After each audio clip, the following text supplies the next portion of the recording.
C'est une succession de hasards, cet accident. On n'aurait pas dû aller dans ce restaurant-là, on n'aurait pas dû se trouver dans cet endroit-là. Il se trouve que le restaurateur m'a offert des tickets de ce manège-là.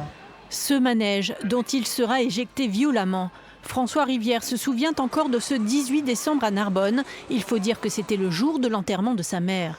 3 semaines de coma et 2 ans plus tard, il est bien en vie, mais la douleur est toujours présente. Vous savez, moi j'ai été entièrement refait, comme on dit, puisqu'on m'a enlevé une partie du poumon, on m'a refait toute la poitrine, on m'a refait les côtes, j'ai eu 25 fractures. Donc il ne se passe pas une seconde, et maintenant quand je vous parle, où j'ai pas mal. Négligence ou défaillance mécanique, les experts en accidents d'attraction foraine viendront l'expliquer à la barre. 3 personnes sont mises en cause à des degrés différents. Le propriétaire du manège et son fils, mais aussi une personne SDF embauchée la veille de l'accident. François Rivière réclame plus de rigueur. Très objectivement, les accidents de manège ne sont pas rares.